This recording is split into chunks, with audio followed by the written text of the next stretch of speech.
मेरे प्रिय देशवासियों, नमस्कार।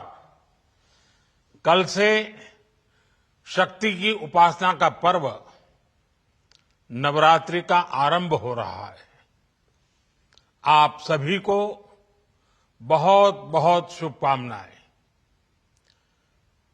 नवरात्रि के पहले दिन से देश आत्मनिर्भर भारत अभियान के लिए एक और महत्वपूर्ण और बड़ा कदम उठा रहा है।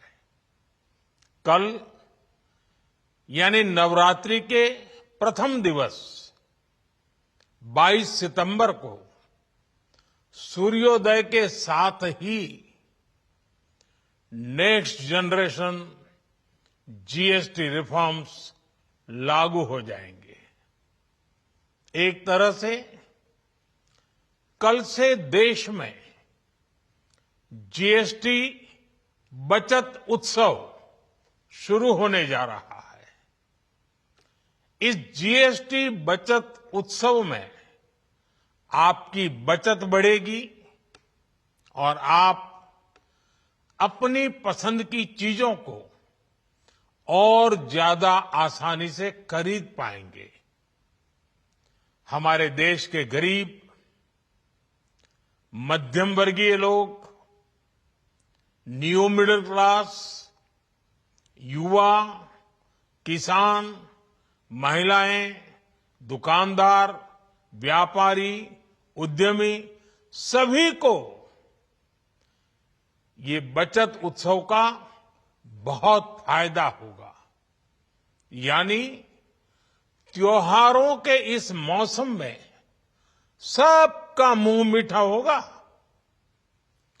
देश के हर परिवार की खुशियां बढ़ेगी। मैं देश के कोटि कोटि परिवारजनों को नेक्स्ट जनरेशन जीएसटी रिफॉर्म्स की और इस बचत उत्सव की बहुत बहुत बधाई देता हूं, शुभकामनाएं देता हूं। ये रिफॉर्म भारत की ग्रोथ स्टोरी को एक्सेलरेट करेंगे, कारोबार को और आसान बनाएंगे, निवेश को और आकर्षक बनाएंगे और हर राज्य को विकास की दौड़ में बराबरी का साथी बनाएंगे। साथियों, जब साल 2017 में भारत ने जीएसटी रिफॉर्म की तरफ कदम बढ़ाया था, तो एक पुराना इतिहास बदलने की और एक नया इतिहास रचने की शुरुआत हुई थी। दशकों तक हमारे देश की जनता, आप सभी लोग, देश के व्यापारी अलग अलग टैक्स के जाल में उलझे हुए थे। Octroi, entry tax, sale tax, excise, VAT, service tax, न जाने भांति भांति के दर्जनों टैक्स हमारे देश में थे। एक शहर से दूसरे शहर माल भेजना हो तो न जाने कितने चेकपोस्ट पार करने होते थे, कितने ही फॉर्म भरने पड़ते थे, कितनी सारी रुकावटें थी। हर जगह टैक्स के अलग अलग नियम थे। मुझे याद है जब 2014 में देश ने मुझे प्रधानमंत्री पद का दायित्व सौंपा था, तब उसी शुरुआत के दौर में एक विदेशी अखबार में एक दिलचस्प उदाहरण छपा था। उसमें एक कंपनी की मुश्किलों का जिक्र था। उस कंपनी ने कहा था कि अगर उसे बेंगलुरु से 570 किलोमीटर दूर हैदराबाद अपना सामान भेजना हो तो वो इतना कठिन था कि उन्होंने सोचा और उन्होंने कहा कि वो पसंद करती थी कंपनी कि पहले अपना सामान बेंगलुरु से यूरोप भेजें और फिर वही सामान यूरोप से हैदराबाद भेजें। साथियों, टैक्स और टोल के जंजाल की वजह से ये तब के हालात थे। और मैं आपको सिर्फ एक पुराना उदाहरण याद दिला रहा हूं। तब ऐसी लाखों कंपनियों को, लाखों करोड़ों देशवासियों को अलग अलग तरह के टैक्स के जाल की वजह से हर रोज परेशानी होती थी। सामान को एक शहर से दूसरे शहर पहुंचने के बीच जो खर्च बढ़ता था, वो भी गरीब को उठाना पड़ता था। आप जैसे ग्राहकों से वसूला जाता था। साथियों, देश को इस स्थिति से निकालना बहुत जरूरी था। इसलिए जब आपने हमें 2014 में अवसर दिया, तो हमने जनहित में, देशहित में जीएसटी को अपनी प्राथमिकता बनाया। हमने हर स्टेक होल्डर से चर्चा की। हमने हर राज्यों की हर शंका का निवारण किया, हर सवाल का समाधान खोजा। सभी राज्यों को, सबको साथ लेकर आजाद भारत का इतना बड़ा टैक्स रिफॉर्म संभव हो पाया। ये केंद्र और राज्यों के प्रयासों का नतीजा था कि देश दर्जनों टैक्सों के जाल से मुक्त हुआ और पूरे देश के लिए एक जैसी व्यवस्था बनी। वन नेशन वन टैक्स का सपना साकार हुआ। साथियों, रिफॉर्म एक अनवरत चलने वाली प्रक्रिया होती है। जब समय बदलता है, देश की जरूरत बदलती है, तो नेक्स्ट जनरेशन रिफॉर्म भी उतने ही आवश्यक होते हैं। इसलिए देश की वर्तमान जरूरतों और भविष्य के सपनों को देखते हुए जीएसटी के ये नए रिफॉर्म्स लागू हो रहे हैं। नए स्वरूप में मुख्य रूप से अब सिर्फ 5% और 18% के ही टैक्स स्लैब रहेंगे। इसका मतलब है रोजमर्रा के इस्तेमाल की ज्यादातर चीजें और सस्ती हो जाएगी। खाने पीने का सामान, दवाइयां, साबुन, ब्रश, पेस्ट, स्वास्थ्य और जीवन बीमा, ऐसे अनेकों सामान, अनेकों सेवाएं या तो टैक्स फ्री होगी या फिर केवल 5% टैक्स देना होगा। जिन सामानों पर पहले 12% टैक्स लगा करता था, उसमें से 99% यानी करीब करीब 100 के निकट 99% चीजें अब 5% टैक्स के दायरे में आ गई है। साथियों, पिछले 11 साल में देश में 25 करोड़ लोगों ने गरीबी को हराया है, गरीबी को परास्त किया है और गरीबी से बाहर निकल करके 25 करोड़ का एक बहुत बड़ा समूह नियो मिडिल क्लास के रूप में आज देश के अंदर बहुत बड़ी भूमिका अदा कर रहा है। इस न्यू मिडिल क्लास की अपनी एस्पिरेशंस हैं, अपने सपने हैं। इस साल सरकार ने 12 लाख रुपए तक की इनकम को टैक्स फ्री करके एक उपहार दिया। और स्वाभाविक है, जब 12 लाख रुपयों का इनकम टैक्स में राहत हो जाए तो मध्यम वर्ग के जीवन में तो कितना बड़ा बदलाव आता है, कितनी सरलता सुविधा हो जाती है। और अब गरीबों की भी बारी है, न्यू मिडिल क्लास की बारी है। अब गरीब को, न्यू मिडिल क्लास को एक तरह से डबल बोनांजा मिल रहा है। जीएसटी कम होने से अब देश के नागरिकों के लिए अपने सपने पूरे करना और आसान होगा।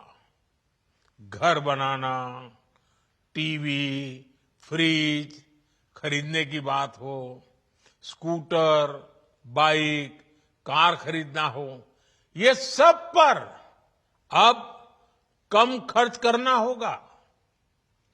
आपके लिए घूमना फिरना भी सस्ता हो जाएगा, क्योंकि ज्यादातर होटल्स के कमरों पर भी जीएसटी कम कर दिया गया है। वैसे साथियों, मुझे इस बात की खुशी है कि दुकानदार भाई बहन भी जीएसटी रिफॉर्म को लेकर बहुत उत्साह में हैं। वो बहुत जीएसटी में हुई कटौती को ग्राहकों तक पहुंचाने में जुटे हुए हैं। बहुत सारी जगहों पर पहले और अब के बोर्ड लगाए जा रहे हैं। साथियों, हम नागरिक देवो भवः के जिस मंत्र के साथ आगे बढ़ रहे हैं, नेक्स्ट जनरेशन जीएसटी रिफॉर्म में इसकी साफ झलक दिखाई देती है। अगर हम इनकम टैक्स में छूट और जीएसटी में छूट को जोड़ दें तो एक साल में जो निर्णय हुए हैं उससे देश के लोगों को 2.5 लाख करोड़ रुपए से ज्यादा की बचत होगी। और तभी तो मैं कह रहा हूं, ये बचत उत्सव है। साथियों, विकसित भारत के लक्ष्य तक पहुंचने के लिए हमें आत्मनिर्भरता के रास्ते पर चलना ही होगा। और भारत को आत्मनिर्भर बनाने का बहुत बड़ा दायित्व हमारे एमएसएमईज यानी हमारे लघु, मध्यम और कुटीर उद्योगों पर भी है, जो देश के लोगों की जरूरत कम है, जो हम देश में ही बना सकते हैं, वो हमें देश में ही बनाना चाहिए। साथियों, जीएसटी की दरें कम होने से नियम और प्रक्रियाएं और आसान बनने से हमारे एमएसएमईज, हमारे लघु उद्योगों को, कुटीर उद्योगों को बहुत फायदा होगा। उनकी बिक्री बढ़ेगी और टैक्स भी कम देना पड़ेगा, यानी उनको भी डबल फायदा होगा। इसलिए आज मेरी एमएसएमई से लघु उद्योग हो, सूक्ष्म उद्योग हो, कुटीर उद्योग हो, आप सबसे बहुत अपेक्षाएं हैं। आपको भी पता है, जब भारत समृद्धि के शिखर पर था, तब भारत की अर्थव्यवस्था का मुख्य आधार हमारे एमएसएमईज थे, हमारे लघु और कुटीर उद्योग थे। भारत की मैन्युफैक्चरिंग, भारत में बने सामानों की क्वालिटी बेहतर होती थी। हमें उस गौरव को वापस पाना है। हमारे लघु उद्योग जो बनाए वो दुनिया में हर कसौटी पर बेस्ट हो, उत्तम से उत्तम हो। हम जो मैन्युफैक्चर करें वो दुनिया में आन बान शान के साथ बेस्ट के सारे पैरामीटर को पार करने वाला हो। हमारे प्रोडक्ट्स की क्वालिटी दुनिया में भारत की पहचान बढ़ाए, भारत का गौरव बढ़ाए। हमें इस लक्ष्य को लेकर काम करना है। साथियों, देश की स्वतंत्रता को जैसे स्वदेशी के मंत्र से ताकत मिली, वैसे ही देश की समृद्धि को भी स्वदेशी के मंत्र से ही शक्ति मिलेगी। आज जाने अनजाने हमारी रोजमर्रा की जिंदगी में बहुत सी विदेशी चीजें जुड़ गई है, हमें पता तक नहीं है। हमारे जेब में कंघी विदेशी है कि देसी, हमें पता ही नहीं है। हमें इनसे भी मुक्ति पानी होगी। हम वो सामान खरीदें जो मेड इन इंडिया हो, जिसमें हमारे देश के नौजवानों की मेहनत लगी हो, हमारे देश के बेटे बेटियों का पसीना हो। हमें हर घर को स्वदेशी का प्रतीक बनाना है, हर दुकान को स्वदेशी से सजाना है। गर्व से कहो ये स्वदेशी है, गर्व से कहो मैं स्वदेशी खरीदता हूं, मैं स्वदेशी सामान की बिक्री भी करता हूं। ये हर भारतीय का मिजाज बनना चाहिए। जब ये होगा तो भारत तेजी से विकसित होगा। मेरा आज सभी राज्य सरकारों से भी आग्रह है, आत्मनिर्भर भारत के इस अभियान के साथ, स्वदेशी के इस अभियान के साथ अपने राज्यों में मैन्युफैक्चरिंग को गति दे, पूरी ऊर्जा से, पूरे उत्साह से जुड़े, निवेश के लिए माहौल बढ़ाएं। जब केंद्र और राज्य मिलकर आगे बढ़ेंगे तो आत्मनिर्भर भारत का सपना पूरा होगा। भारत का हर राज्य विकसित होगा, भारत विकसित होगा। इसी भावना के साथ मैं फिर एक बार इस बचत उत्सव की अनेक अनेक शुभकामनाएं देते हुए अपनी बात समाप्त करता हूं। एक बार फिर आप सबको नवरात्रि की, जीएसटी बचत उत्सव की बहुत बहुत शुभकामनाएं। बहुत बहुत धन्यवाद।